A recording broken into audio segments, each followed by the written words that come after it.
ഇന്ന് രാവിലെ ഒരു കോമഡി ഷോ കണ്ടുകൊണ്ടാണ് എന്റെ സുപ്രഭാതം ആരംഭിച്ചത്. അതിന് പശ്ചാത്തലം പറയാം. രണ്ട് ഉറ്റ സുഹൃത്തുക്കൾ തമ്മിലുള്ള പടലപ്പിണക്കം, ഒരു ചെറിയ തീപ്പൊരി, ഒരു ഫോൺ കോളിലൂടെയോ ഒരുമിച്ചിരുന്ന് കോഫി കുടിച്ചോ തീരാവുന്ന ഒരു വിഷയം. ആ ചെറിയ തീപ്പൊരിയെ ചിലരെല്ലാം കൂടിയെടുത്ത് അമ്മ എന്ന മഹാസംഘടനയുടെ നടുക്കുകൊണ്ട് വെച്ചു. ആ ചെറിയ തീപ്പൊരിയെ വലിയ തീയാക്കി മാറ്റി. ഒരു ഭരണസമിതി മുഴുവൻ താഴെ ഇറക്കാൻ സാധിച്ചു. പക്ഷെ ഇതൊന്നുമല്ല കോമഡി. ഇതിന്റെ ഊർജ്ജത്തിലാവണം ഇന്നിപ്പോൾ കേരള സർക്കാരിനെയും ആഭ്യന്തരമന്ത്രിയെയും പോലീസ് വിഭാഗത്തെ മുഴുവൻ പത്രസമ്മേളനത്തിലൂടെ വെല്ലുവിളിച്ചിരിക്കുകയാണ്. സംഘടിക്കണമെന്ന് ജനങ്ങളോട് ആഹ്വാനം ചെയ്തിരിക്കുകയാണ്. എന്താണ് ഈ നടക്കുന്നത്? ഇങ്ങനെ പോയാൽ ജനങ്ങൾ സംഘടിക്കും. ഈ ചക്കളത്തി പോരാട്ടം ഇനി വേണ്ട. കയ്യിലിരിക്കുന്ന കാശ് കൊടുത്ത് സിനിമ കാണണ്ട എന്ന് ജനങ്ങൾ അന്ന് തീരുമാനിക്കും. ഇവരെല്ലാം അതോടെ അവസാനിക്കും. തിയേറ്ററിൽ പോയി ജനങ്ങൾ സിനിമ കാണാതിരുന്നൊരു കാലം ഉണ്ടായിരുന്നെന്ന് മറക്കരുത്. അതുകൊണ്ട് ഇതെല്ലാം അവസാനിപ്പിക്കുന്നതല്ലേ നല്ലത്. ബുദ്ധിയും വിവേകവുമുള്ളവർ അതല്ലേ ചെയ്യേണ്ടത് എന്നും യമുന പറഞ്ഞു. ആ ഡയലോഗ് പറയണമെങ്കിൽ ഞാൻ ഭയങ്കര പ്രൗഡാണ് ഈ ജോലിയിൽ നിന്ന് നല്ല കുറെ ക്യാരക്ടേഴ്സ് ചെയ്യാൻ പറ്റി, എന്റെ ഫാമിലി എനിക്ക് നോക്കാൻ പറ്റി, ഞാൻ ഭയങ്കര പ്രൗഡാണ്.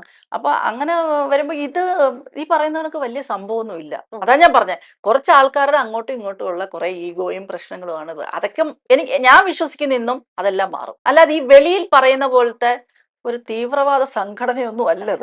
കുറെ ജോലിയില്ലാത്ത നമ്മളെ പോലുള്ള പാവങ്ങൾക്ക് സമയത്ത് മരുന്ന് എല്ലാ മാസവും കിട്ടുന്നുണ്ട്.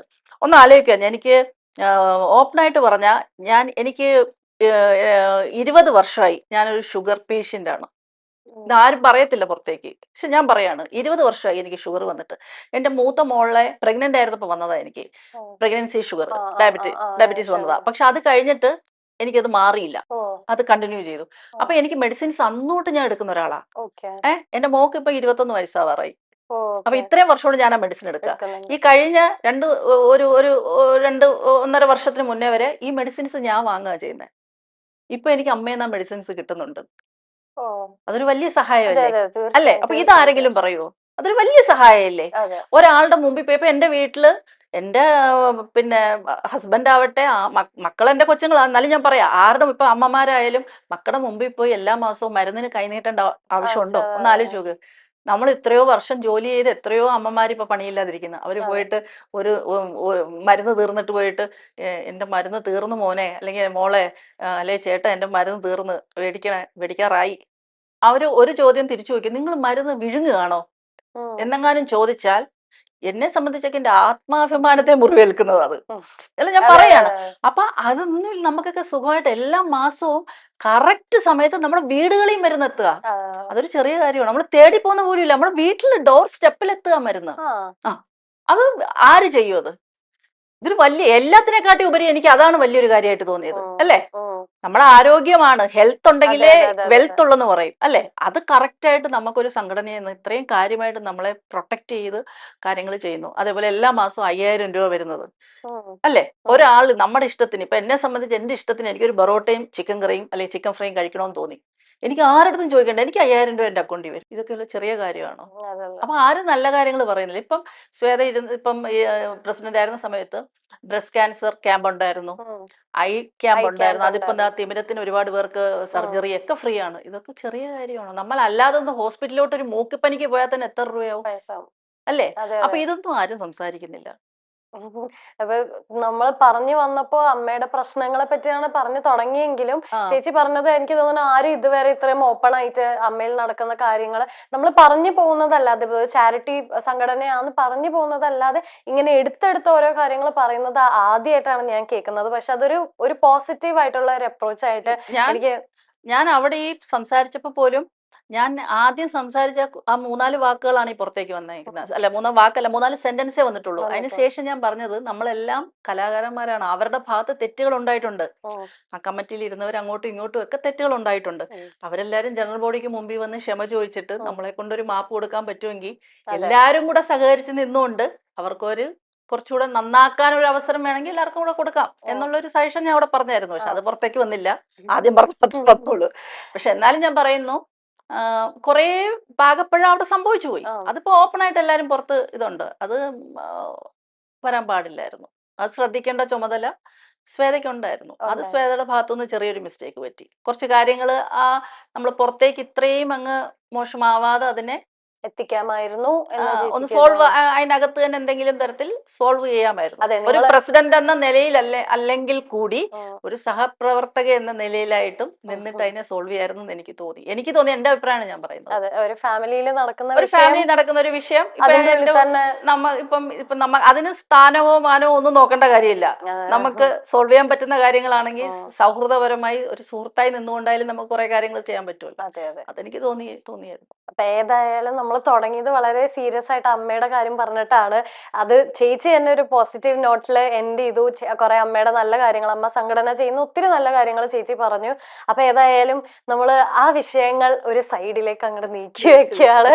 ആദ്യം തന്നെ നമ്മൾ കുറച്ചധികം സീരിയസ് ആയി പോയി. കാരണം ഇത് ഇപ്പൊ റീസെന്റ് നടന്ന ഒരു ഇഷ്യൂ ആയതുകൊണ്ട് ഇത് പറയാതിരിക്കാൻ വയ്യാത്തത് കൊണ്ടാണ് നമ്മൾ അത് വെച്ചിട്ട് തുടങ്ങിയത്. അപ്പൊ ചേച്ചി once again welcome to milestone makers.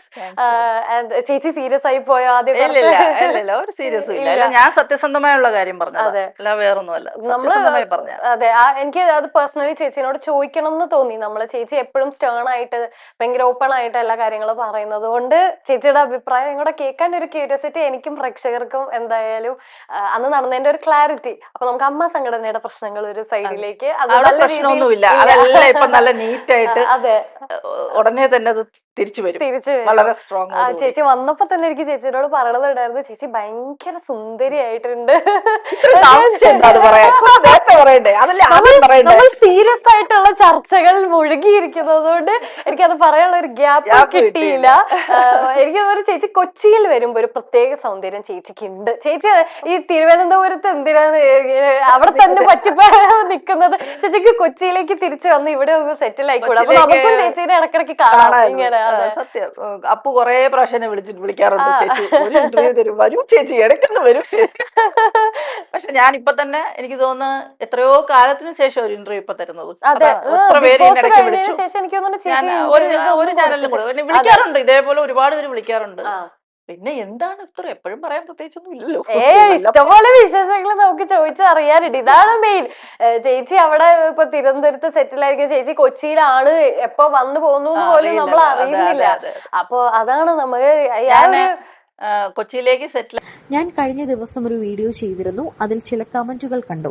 അത് കാണുമ്പോൾ മനസ്സിലാകും കാര്യങ്ങൾ അറിയാതെയാണ് ഇവർ പ്രതികരിക്കുന്നതെന്ന്. അവരോടൊന്നും ഒരു പരിഭവമോ വിരോധമോ പിണക്കമോ ഒന്നുമില്ല. ജാതിമത രാഷ്ട്രീയ വ്യത്യാസങ്ങളൊന്നും ബാധിക്കാത്ത ആളാണ് ഞാൻ. ഒരു മതപ്പട്ടവും ഞാൻ അർഹിക്കുന്നില്ല. കഴിഞ്ഞ 30 വർഷമായി സീരിയൽ രംഗത്ത് പ്രവർത്തിക്കുന്ന ആളാണ് ഞാൻ എന്റെ മക്കളോട് പറഞ്ഞിട്ടുണ്ട്, എനിക്ക് എന്തെങ്കിലും സംഭവിച്ചാൽ അമ്മ എന്ന സംഘടനയിലേക്ക് ഉടൻ വിളിക്കണമെന്ന്. അമ്മയുടെ പേരിൽ ഒരു റീത്ത് വെച്ച് ശാന്തി കവാടത്തിൽ എന്നെ എത്തിച്ച് അന്തസ്സായി അവർ യാത്രയാക്കുമെന്ന് എനിക്കറിയാം. കഴിഞ്ഞ 30 വർഷത്തെ കഷ്ടപ്പാടിന്റെ ഫലമാണ് അമ്മയിൽ നിന്ന് കിട്ടുന്ന ആനുകൂല്യങ്ങൾ. ഇതെന്റെ സ്വകാര്യ അഭിമാനമാണ്. മറ്റാരുടെയും മുന്നിലും കൈനീട്ടാതെ അഭിമാനപൂർവ്വമാണ് അത് കൈപ്പറ്റുന്നത്. ഈ സംഘടന നശിച്ചാൽ നഷ്ടം ഞങ്ങൾക്ക് മാത്രമാണ്. വ്യക്തികൾ തമ്മിലുള്ള പ്രശ്നം രമ്യമായി പരിഹരിക്കണമെന്നും അത് സംഘടനാ തലത്തിൽ എത്തിക്കരുതെന്നുമാണ് ഞാൻ ആവശ്യപ്പെടുന്നത്. ഈ തർക്കത്തിൽ ഏർപ്പെട്ടിരിക്കുന്നവരെല്ലാം എന്റെ സഹോദരിമാരാണ്, അവർക്കൊപ്പം നിൽക്കുന്ന ആളുമാണ്. പക്ഷെ അറിഞ്ഞോ അറിയാതെയോ അവരുടെ കൈകളിൽ നിന്ന് ഈ കാര്യങ്ങൾ കൈവിട്ടു പോകുന്നതായി എനിക്ക് തോന്നുന്നു. ഞാൻ എന്റെ നയം വ്യക്തമാക്കാം. ഞാൻ ആരുടെയും പക്ഷത്തല്ല, അമ്മയുടെ പക്ഷത്താണ്. അമ്മ എന്ന് നിലനിൽക്കണമെന്നും യമുന റാണി